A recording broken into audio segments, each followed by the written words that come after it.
Hi everyone, welcome to another video. I'm JJ Benham and I'm going to give you a really quick rundown of some of the books coming out in May of 2024. I'm going to be looking at sci-fi and fantasy in specific.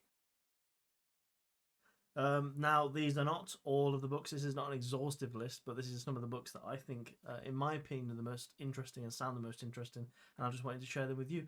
If any of these books sound like a piece of you, then go ahead and give them a read and let me know what you thought. But without further ado, we'll get straight into it. Before we get into the main 6 books that I've selected for this video, a bit of a shameless plug, I'll admit, but I mean, it counts. One of the books that came out this month was my own. It is Relic's Dawn, and the synopsis or the blurb goes like this.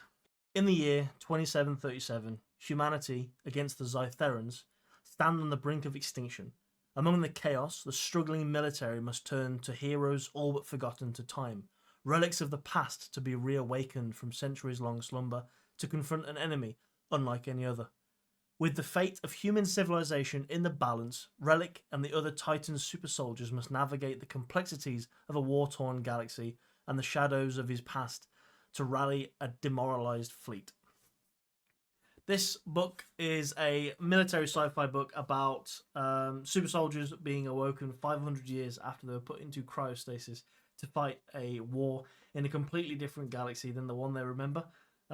Humanity's moved on significantly and colonized many new star systems, and as well as the fact that they fight an entirely new alien threat that our super soldiers are just not used to.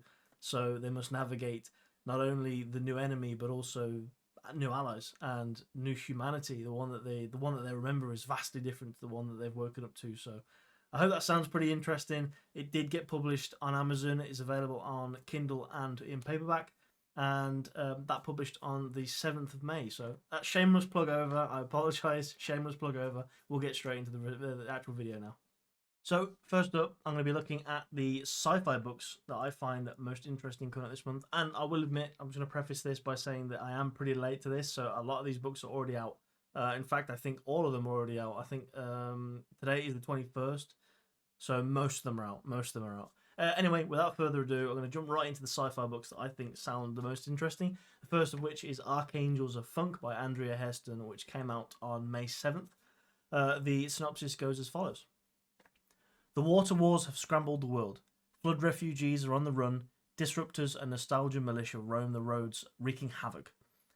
Invisible darknet lords troll the internet, solidifying their power, while Cinnamon, her 3 circus bots, and 2 dogs work with a community of farmers, motor fairies, and wheel wizards to provide housing, healthcare, and education for flood refugees. As Cinnamon confronts threats from the dark net lords and the nostalgia militia, she must determine how best to honour her elders and her history while building a future for herself and her charges. It's not going to be easy. So, yeah, I mean, I think it sounds really cool. It sounds like a mix of like Waterworld, for example. Obviously the opposite. It sounds very heavily inspired by Mad Max. It definitely gives me Mad Max vibes. A little bit of Borderlands in there potentially, and it sounds like a sort of almost a surrealist comedy-esque sci-fi. I might be completely wrong there, but I think based off the synopsis, it sounds like a really cool read, and one that I'm definitely adding to my read list. But moving directly on to the second book, this is In Our Stars by Jack Campbell. This comes out today, May 21st, and the synopsis goes as follows. Earth 2180. Genetically engineered with partly alien DNA, Lieutenant Celine Genji is different from ordinary humans, and they hate her for it. Still, she spent her life trying to overcome society's prejudice by serving in the unified fleet while Earth's international order collapses into war. Genji is stationed on a ship in orbit when humanity's factional extremism on the planet reaches boiling point, and she witnesses the utter annihilation of Earth. When the massive forces unleashed by Earth's death warp space and time to hurl her 40 years into the past, Genji is given a chance to try and change the future and save Earth, starting with the alien first contact only she knows will soon occur. Earth 2140. Lieutenant Cale Owen's ship is on a routine patrol when a piece of spacecraft wreckage appears out of nowhere. To his shock, there is a survivor on board, Celine Genji. Once her strange heritage is discovered, though, it becomes clear that Genji is a problem Earth Guard Command wants to dispose of, quietly.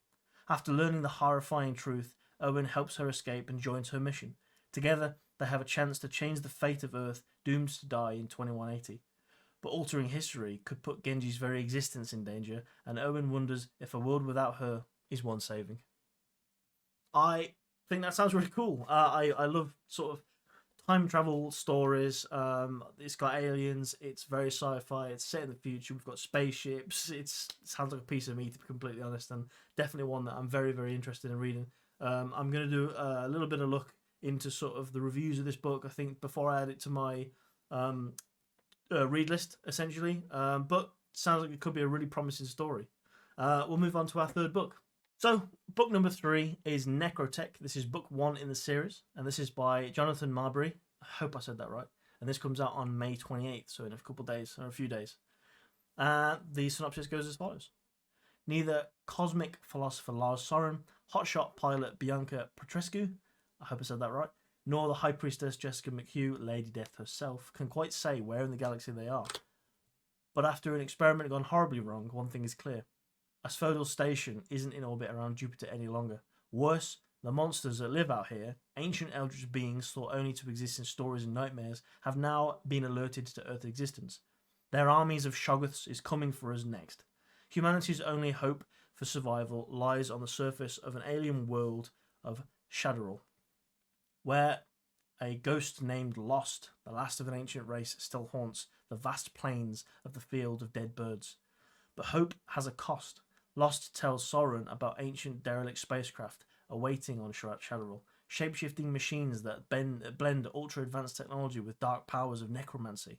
These ships might just be nimble enough to defend mankind against the coming invasion, but there's a catch. They can only be piloted by the dead. As human starfighters fall in battle, their spirits can be called back from death to pilot these ghost ships of a fallen race. But will this new necromantic technology, Necrotech, allow humanity to stand against the vast armies of the Shoggoths? And even if it can, is the war to save the human race worth the cost of its pilots, immortal souls? That sounds actually really, really cool. I think out of the books that I've said so far, this is probably I'm the one I'm most interested in, especially because it's book 1 of hopefully what will be a series. It's got eldritch beings, check, absolutely love that. I love anything eldritch, I absolutely love.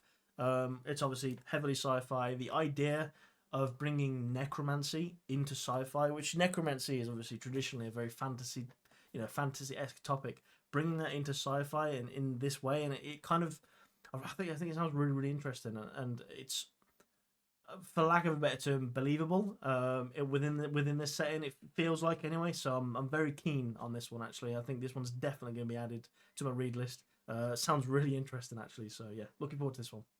Next, we'll move on to fantasy. So these are 3 fantasy books that I thought sounded very, very interesting. I'm just sticking to 3 this month because I am late and I don't want to be sat here reading about books that are already out, and some of you may have already read them anyway.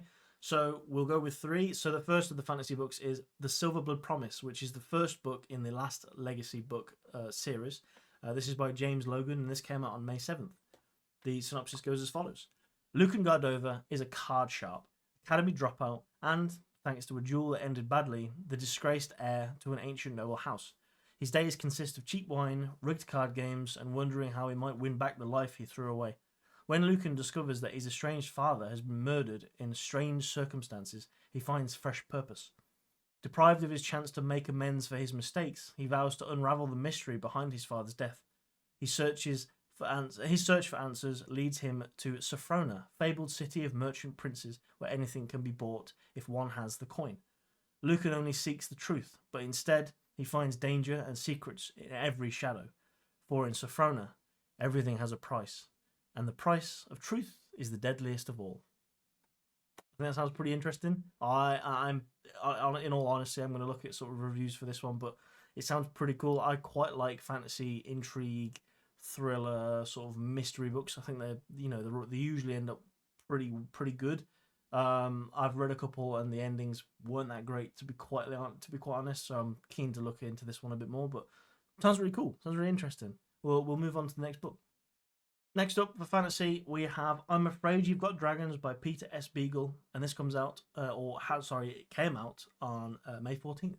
I'm not going to go into any of the drama surrounding Peter S. Beagle. If you want to do your own research, by all means. I'm just really happy that Peter S. Beagle is coming out onto the other side, and I couldn't be more happy for him. Yeah, let's just move on. His synopsis goes as follows. Dragons are common in the backwater kingdom of Bella Montagna, coming in sizes from mouse-like vermin all the way up to castle-smashing monsters. Gaius Aurelius, Constantine, Heliogabalus, Syrax, who would much rather people call him Robert, I hope I got that name right, has recently inherited his deceased dad's job as a dragon catcher / exterminator. A career he detests with all his heart, in part because he likes dragons, feeling a kinship with them, but mainly because his dream has always been the impossible one of transcending his humble origin to someday become a princess valet. Needless to say, fate has something rather different in mind. I absolutely love dragons. I think dragons are quintessential fantasy. I love fantasy, love dragons. This sounds like an absolute blast. And I've read some of the Peter S. Beagle's previous works, and they were very good. So yeah, very keen on this one, and this one sounds like a must read, if I'm quite honest. We'll move straight on to the third book. Book number 3 and final book of the video for fantasy is The Book of Perilous Dishes. Now, I have to be honest, this is not something I would usually read, but I read the synopsis for this book and it sounds really interesting.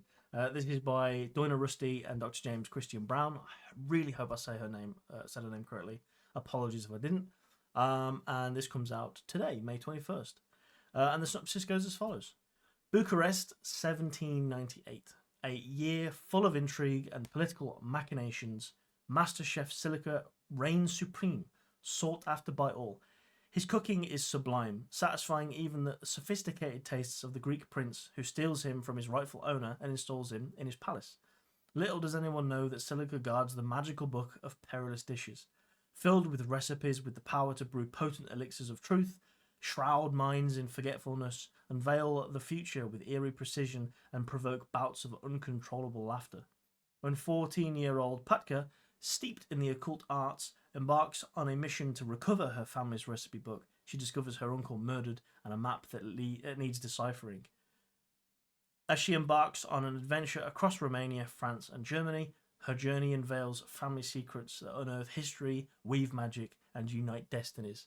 Again, not something I would usually point to, but I absolutely love cooking. Cooking is another passion of mine, and this mixes fantasy intrigue with a little bit of mystery in there and with cooking, and I just think the idea of a magical cookbook helping someone sort of achieve the heights of fame is really interesting. To be honest, it sounds like something a friend of mine, his character would do in a D&D campaign. So very interesting, and it just, I don't know, it caught my attention, and I'm actually really interested in it. And it came out today, so I might have to order this after I'm done recording this. But there you have it. Those are 6 books coming out this month. So most of them are already out, as I already mentioned. 3 fantasy, 3 sci-fi. If any of those sound like something you would really be interested in, give them a read and let me know what you thought of them in the comments. Yeah, I thought they sound really cool. Thanks for watching, guys.